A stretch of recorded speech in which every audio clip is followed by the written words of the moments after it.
Hi, I'm Vicky. Welcome back. This is part 5 of making the Tucana costume. In this part, I'm going to be making the little hip pads that are going to pop it on to support some of the feathers. And then I'll be showing you how I'm going to make the kangaroo leather feathers. And these are going to be attached to the hip pads that we're going to do first, to a corset that sits over the corset body, and a cape. So I've already made the cape and the corset that will have the feathers attached to. And they're made from the same black cotton that I made the corset body from. So it's just a really simple short cape with a high collar which poppers on at the front. And I've done it so the seams are on the outside, so they'll be hidden by the feathers and it'll make it really clean on the inside. I didn't show you how I made this. It's just a really simple cape pattern.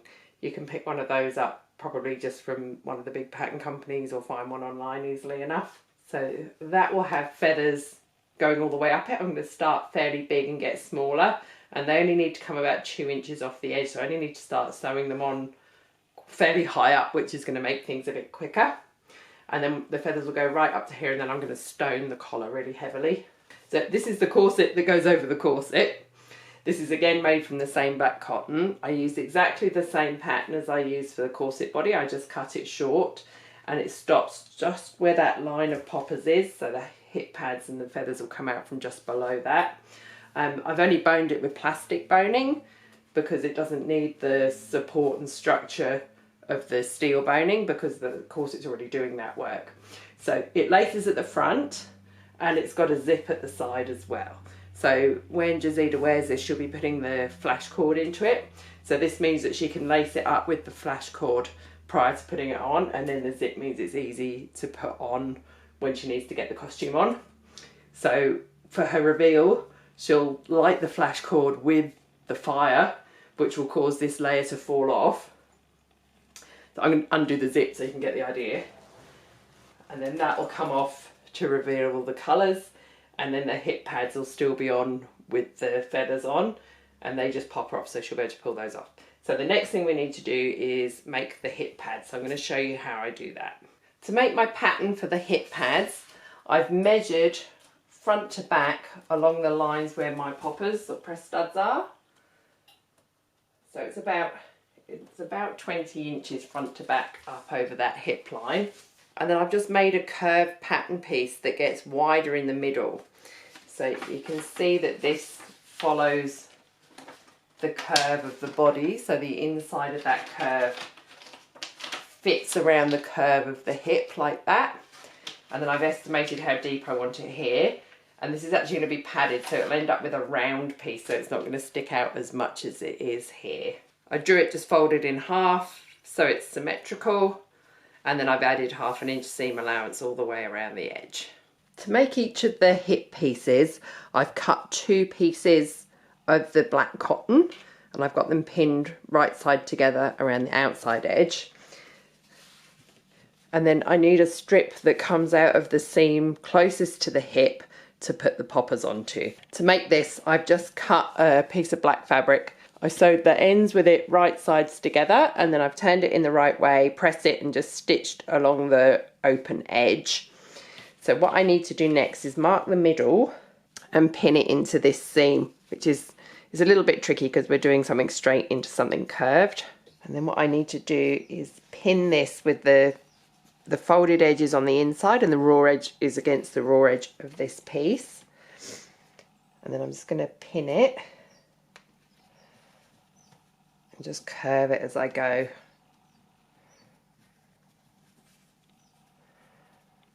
You can see it's sitting flat on this edge, but it's going to just lump up a bit around here as it goes around the curve. And then at the end, because I've got a 1/2 inch seam allowance here, I'm just going to pin it with that little corner tucked under so I don't catch that in the seam allowance when I sew it all together.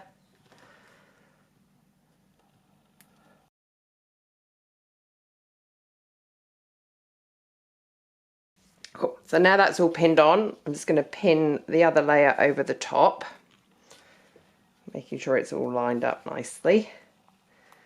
I'm not worried about these lumpy bits, they'll be sewn a little bit flatter as I stitch it.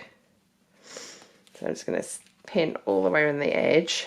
And once that's pinned, I'm going to sew it together, but I'm going to leave about a 4-inch gap right here on the outside edge to turn it through, and also I need to make sure it's big enough to put all the stuffing in. This is how it looks sewn together. So the next thing I need to do is just clip all my curves so it turns in neatly. So I'm just going to trim that right to that pointy corner there, and then just clip along. Oh, those scissors aren't going to do it. That's better. I'm just going to clip along this curve all the way just so it's a lot neater once I turn it in. I'm going to cut that a bit closer because it's going right into that really small area there. Now that's trimmed, I can turn it in the right way. So now it's in the right way, I can stuff it, and I'm just using just regular toy stuffing that I get from my local fabric shop. I always keep a bag of this on hand because I use it quite a lot. So I'm going to start by just sort of pushing it in, and I'm going to use my scissors to help get it right down into the points. The little fibres from the stuffing go everywhere and stick to this cotton. No end, so I'm going to have to use the sticky roller afterwards to get all that off once it's all sealed. So I'm just going to keep adding stuffing until it's nice and firm and round. After I stuffed it and got it to the fatness I wanted, I've just hand sewn up that gap in the seam there, and then I've gone along and attached all the other halves of the press studs to the inside.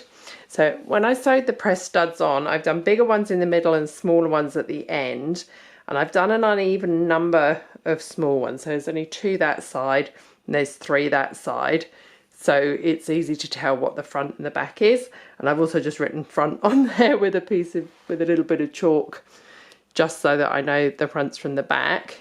You can see how neatly that flap with the poppers on just sits next to our padded little hip piece. Here's how they look when they're poppered on.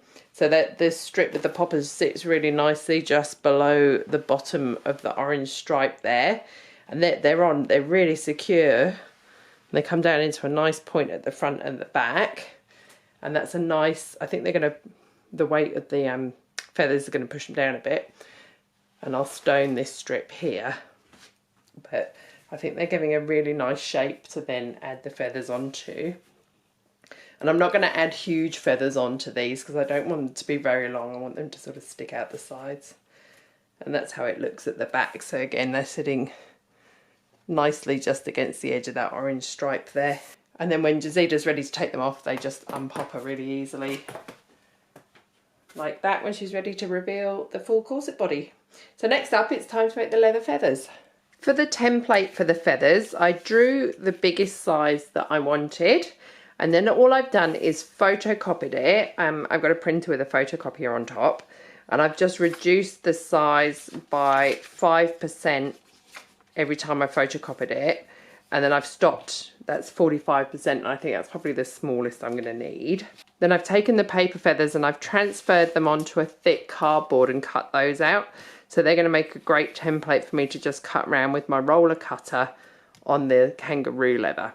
The reason I'm using kangaroo leather is partly because this is an Australian project. It's the Southern Sky project focusing on the Southern Hemisphere in Australia.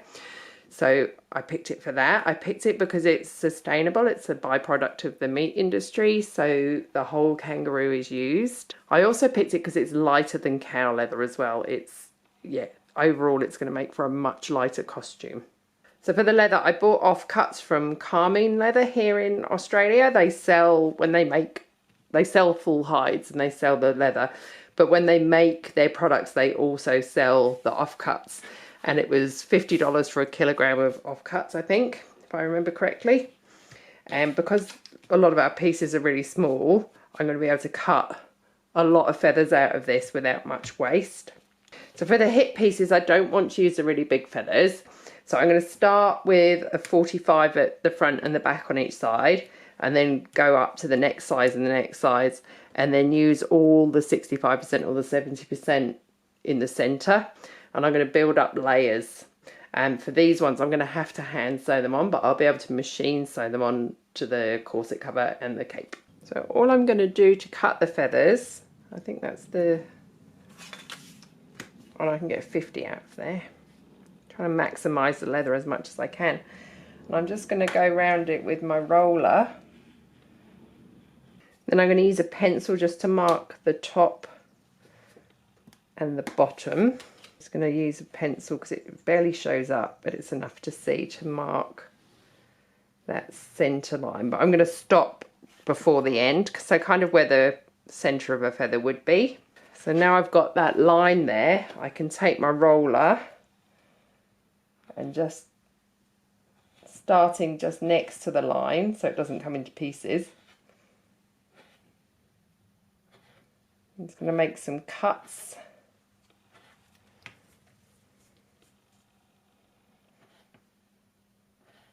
Being careful not to go too close to the middle. And then that gives me my feather effect from the kangaroo leather. So I'm going to cut out a whole row of these for each side of the hips. And then these ones I'm going to rhinestone before I put them on. And I'm going to leave each one with its corresponding cutout so I know what size they are. So I've cut a whole load of feathers out and I've got my little line drawn in the middle, and now I'm just going to stone down the line. I'm doing these ones before I sew them on because I'm going to have to hand sew them, and I think they're going to be a bit tricky to do to stone once they're on those curved hip pieces. But for the cape and the corset I will sew them on and then stone them. To stone them I'm using jets in SS20 and SS16, and all I'm going to do is run a line right down the middle with my Fabrifuse, but not going right to the end. And then I'm going to use mainly 20s and some 16s when I get towards the tip. So now I'm going to start alternating 20s and 16s. And then I'm just going to finish with a couple of 16s. Let's go a tiny bit longer there. And then so it's not just a solid line, I'm just going to do a few 16s either side just to break it up a little bit, just randomly.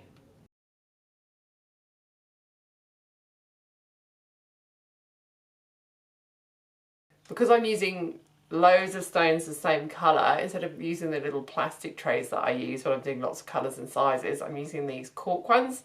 And these are drinks mats from IKEA, and they've got a little lip around them, and they are really, really useful for holding stones, and when you shake them they turn over really well. So someone put me onto these recently and I'm very, very grateful that they did, because these are perfect for when you've got larger amounts of stones. That's my little feather with all the stones on there. So I'm going to go through, do all of the feathers I've got cut out, leave them to dry, and then we can start sewing them onto the hip pieces. This video has turned out a little longer than I thought it would, so I'm actually going to cut that here. Then in the next part I'll show you how I attach all the feathers, how I finish the costume off, make the accessories, and then I will show you the finished thing.